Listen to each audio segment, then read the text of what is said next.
I see the player you mean. Yes, take care. It has reached a higher level now. It can read our thoughts. That doesn't matter. It thinks we are part of the game. I like this player. It played well. It did not give up. It is reading our thoughts as though they are words on a screen. That is how it chooses to imagine many things when it is deep in the dream of a game. Words make a wonderful interface, very flexible, and less terrifying than staring at the reality behind the screen. This player dreamed of sunlight and trees, of fire and water. It dreamed it created, and it dreamed it destroyed. It dreamed it hunted and was hunted. It dreamed of shelter. Ha! The original interface. 1,000,000 years old and it still works. But what true structure did this player create in the reality behind the screen? It worked with 1,000,000 others to sculpt a true world in a fold of the and create a for in the. It cannot read that thought. No, it has not yet achieved the highest level. That it must achieve in the long dream of life, not the short dream of a game. Does it know that we love it, that the universe is kind? Sometimes, through the noise of its thoughts, it hears the universe, yes. But there are times it is sad in the long dream. It creates worlds that have no summer, and it shivers under a black sun, and it takes its sad creation for reality. To cure it of sorrow would destroy it. The sorrow is part of its own private task. We cannot interfere. Sometimes, when they are deep in dreams, I want to tell them they are building true worlds in reality. Sometimes I want to tell them of their importance to the universe. Sometimes, when they have not made a true connection in a while, I want to help them speak the word they fear. It reads our thoughts. Sometimes I do not care. Sometimes I wish to tell them this world you take for truth is merely, and I wish to tell them that they are in the. They see so little of reality in their long dream, and yet they play the game. But it would be so easy to tell them, too strong for this dream. To tell them how to live is to prevent them living. I will not tell the player how to live. The player is growing restless. I will tell the player a story, but not the truth. No, a story that contains the truth safely in a cage of words, not the naked truth that can burn over at any distance. Give it a body, again. Yes, player. Use its name. Player name. Player of games. Good. Take a breath now. Take another. Feel air in your lungs. Let your limbs return. Yes, move your fingers. Have a body again, under gravity, in air. Respawn in the long dream. There you are. Your body touching the universe again at every point, as though you were separate things. As though we were separate things. Who are we? Once we were called the spirit of the mountain, Father, Sun, Mother, Moon. Ancestral spirits, animal spirits, jinn, ghosts, the green man, then gods, demons, angels, poltergeists, aliens, extraterrestrials, leptons, quarks. The words change. We do not. We are the universe. We are everything you think isn't you.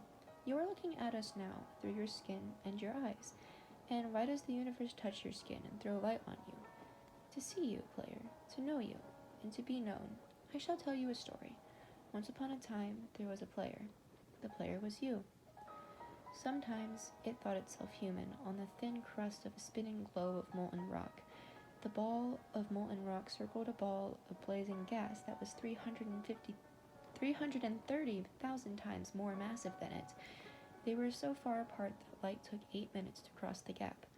Light was information from a star, and it could burn your skin from 150 million kilometers away.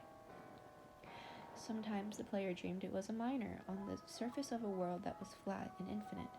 The sun was a square of white, the days were short, there was much to do, and death was a temporary inconvenience. Sometimes the player dreamed it was lost in a story. Sometimes the player dreamed it was other things in other places. Sometimes these dreams were disturbing. Sometimes they were beautiful indeed. Sometimes the player woke from one dream into another, then woke from that into a third. Sometimes the player dreamed it watched words on a screen. Let's go back.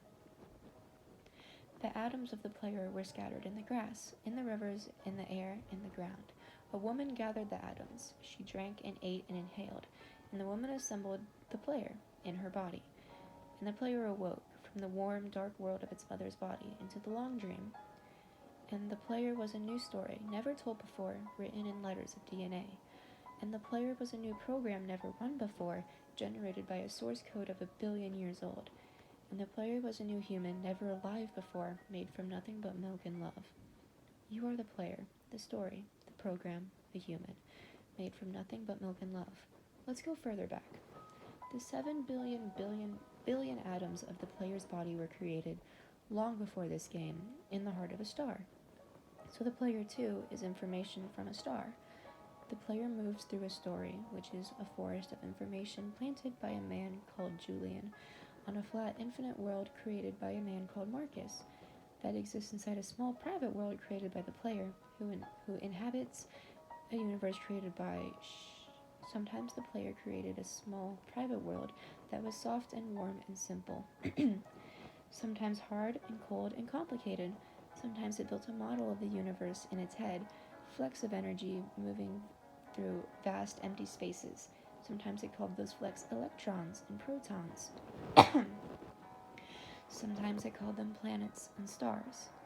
Excuse me. Sometimes it believed it was in a universe that was made of energy, that was made of offs and ones, zeros and ones, lines of code. Sometimes it believed it was playing a game. Sometimes it believed it was reading words on a screen. You are the player, reading words. Shh.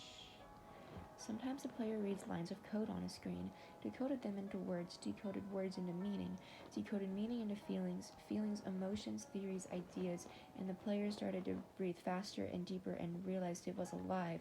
It was alive. Those 1,000 deaths had not been real. The player was alive. You are alive. And sometimes the player believed the universe had spoken to it through the sunlight that came through the shuffling leaves of the summer trees.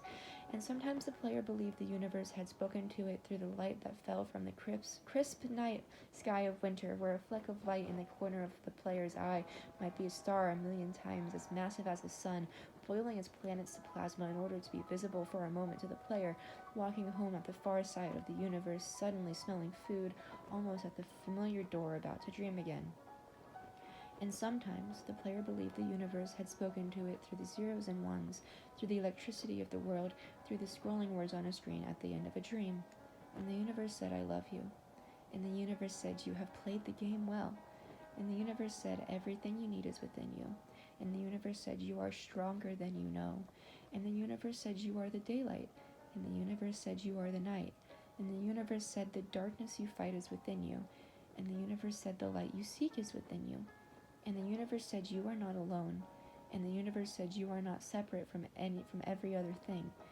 And the universe said, you are the universe tasting itself, talking to itself, reading its own code. And the universe said, I love you because you are love. And the game was over, and the player woke up from the dream.